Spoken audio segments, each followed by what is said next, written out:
Assalamualaikum warahmatullahi wabarakatuh. Yang saya maksudkan taktik kampungan itu adalah seperti begini kawan-kawan. Sudah terdesak kita ini, alihkan isu.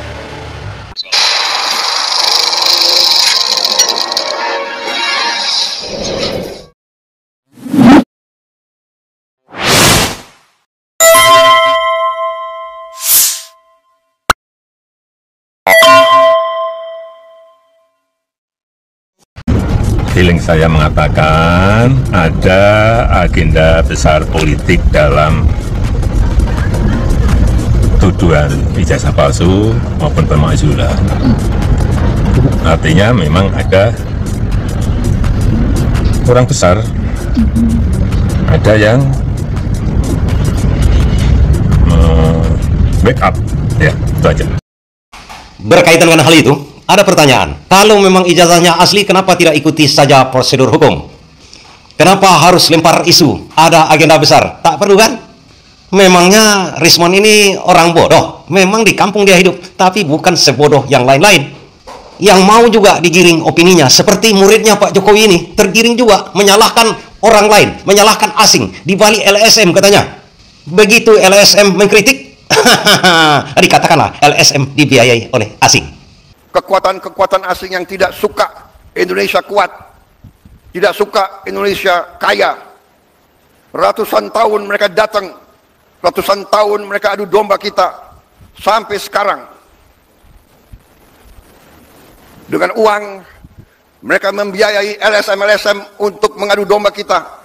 Kalau yang pertama tadi sudah terdesak kayaknya, ijazahnya sudah nampak dibongkar oleh Rismon Sianipar. Kalau yang satu lagi dikritik oleh LSM, dikatakanlah asing yang mengadu domba. Luar biasa cara pengalian isu ini. Tapi Rismon Sianipar tidak terpancing, sama sekali tidak terpancing. Bahkan dia nanti mengeluarkan jurus pamungkasnya. Jadi nggak ada, memangnya ya kalau memang ada agenda politik, apa agenda politiknya? Jangan menghindar pada esensi ini, bahwa kalau memang Pak Jokowi lulusan UGM pasti bangga tanpa diminta pun, pasti menunjukkan. Karena itu adalah kebanggaan seseorang yang bisa menuntaskan kuliahnya di UGM, karena banyak sekali orang gagal. Pusing atau terdesaknya Jokowi ini kan sangat sederhana. Rismon logikanya jalan. Nggak ada ijazah kalau skripsinya itu palsu. Kalau skripsinya asli, ijazahnya asli. Kalau skripsinya palsu, ijazahnya palsu. Kalau KKN-nya palsu, ijazahnya palsu. Kan sangat sederhana. Dan saya foto sendiri skripsi itu, Bang, dan saya tanyakan pada 15 April kepada Wakil Rektor UGM, Profesor Ova Emilia, bahwa tidak ada lembar pengesahan untuk dosen penguji. Kalau tidak ada lembar pengesahan penguji di skripsi, maka skripsi itu tidak pernah diuji. Kalau tidak pernah diuji skripsi itu, maka tidak akan pernah ada ijazah. Maka seseorang tidak akan pernah lulus dari UGM. Itu kan standing point kami dari awal. Dan rupanya tudingan ada tokoh besar, ada dana besar di belakang Rismon atau Suryo ini langsung dibantah oleh Rismon Sianipar. Bahkan dengan rendah hati sebenarnya dia mengatakan bahwa dia adalah penulis buku, kawan-kawan. Penulis buku itu abadi pendapatannya, itu royalti di Amazon setiap saat, abadi, sampai anak cucu pun dapat royalti. Lebih hebat dari youtuber misalnya Deddy Kompuzer segala macam, dia abadi. Begitu dia tulis satu buku, terus selama beranak cucu, asal buku itu dibaca oleh orang, dia masih dapatkan royalti. Berbeda dengan saya, begitu youtuber ini tidak ditayangkan oleh YouTube lagi kan, udah selesai pendapatan saya. Lebih hebat dia.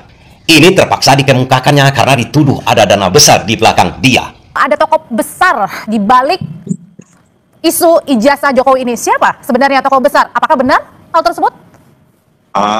Cemananya Bung Ade dan Pak Jokowi ini, mana lah ada. Ya, kalau ada tokoh besar berarti saya... Ada yang ngerancang katanya, Bang.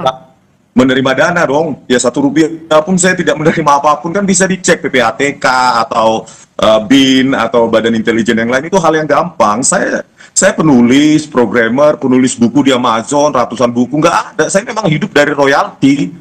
Tetapi kalau dituduh seperti itu, silakan aja diperiksa. Kalau saya sendiri sih nggak ada kaitannya dengan Rp1 pun, tidak ada pendanaan dari tokoh politik atau agenda politik apapun. Ya saya keketoyan, ya saya naik mobil sendiri, nyetir sendiri bersama istri, menginvestigasi sendiri, dan kami temukan bahwa tidak ada dokumen apapun yang membuktikan Pak Jokowi KKN di Ketoyan, dan bahkan kami tanyakan ke kepala dusun 1 dan 2 di sana, mereka takut justru. Ini yang saya maksudkan jurus pamungkas dari Rismon Sianipar. Karena dia dituduh ada dana besar, dia melalang buana ke pelosok-pelosok sampai ke tempat KKN dari Jokowi. Dan dia temukan kejanggalan-kejanggalan yang menambah kekuatan analisa, yang menambah bukti-bukti dia nanti melawan Jokowi di persidangan, kalau sempat dia ditersangkakan. Artinya, kalau kita melihatnya, dia rendah hati, humble sebenarnya dia ini. Tapi terpaksa dia katakan, dia bukan orang sembarangan, kawan-kawan. Kalau sudah ratusan buku ditulisnya di Amazon, dan sesuai dengan intelektual dia, banyak dibaca orang. Bayangkan, mahasiswa dari seluruh dunia akan baca bukunya. Karena bisa langsung diterjemahkan ke bahasa Inggris dan ke bahasa-bahasa lain kan? Nggak seperti zaman dulu, ada buku dicetak bahasa Indonesia juga ke sana kan? Kalau di Amazon itu, bisa kita terjemahkan langsung ke bahasa Arab, bahasa Sanskerta pun bisa. Karena ilmunya itu dicari sekarang. Dan untuk masa depan, bayangkan pendapatan dia sebetul-betulnya. Itu yang tidak dikatakannya. Bagi orang intelek tahu ini, pendapatan beliau ini bukan abal-abal. Karena berkaitan dengan cara penggiringan atau cara pengalihan isu kampungan. Pertama tadi, isu pengalihan kampungan itu dengan menyalahkan orang lain. Ada dua tokoh yang menyalahkan orang lain, menyalahkan asing dan menyalahkan ada agenda besar. Karena ini sudah terdesak. Dan begitu juga, ada cara kampungan lagi yang akan saya bagikan di terakhir, klip video terakhir ini kepada kawan-kawan. Klik kampungan, cara dari Projo untuk menggiring, mengalihkan isu. Dia coba mengalihkan isu, mengalihkan perhatian Rismon dan Roy Suryo. Rismon ini menjelajah kemana-mana saja. Tapi dia coba mengalihkan isunya kepada UGM. Kenapa tidak diselidiki saja UGM? Dia pancing Rismon untuk menyelidiki UGM itu saja. Padahal ini UGM sudah diatur sedemikian rupa agar bisa mengatakan ijazah Jokowi asli, skripsi asli, segala macam. Padahal Rismon sudah menemukan fakta-fakta di lapangannya.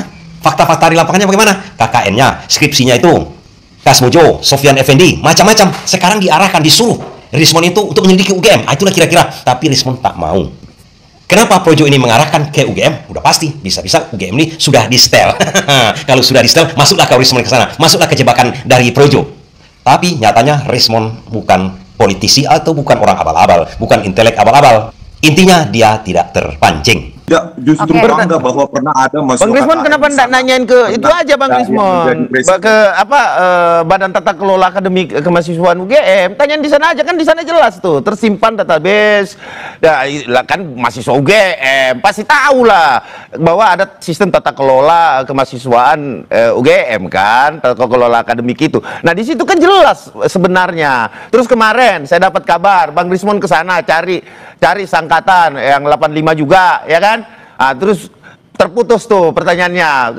Bang Rismon saya dengar kabar mendapatkan juga yang tidak ada tanda tangannya loh, ya. Kemarin ada skripsi juga yang ditemukan gitu loh. Jadi jangan sepotong-sepotong lah. Ini buntu terus nih Bang Rismon nih, buntu nih, ya kan? Nah, terus dan Desa Ketoyan kemarin udah dijawab juga, kan ada. Oke, kita coba dengarkan dulu jawabannya.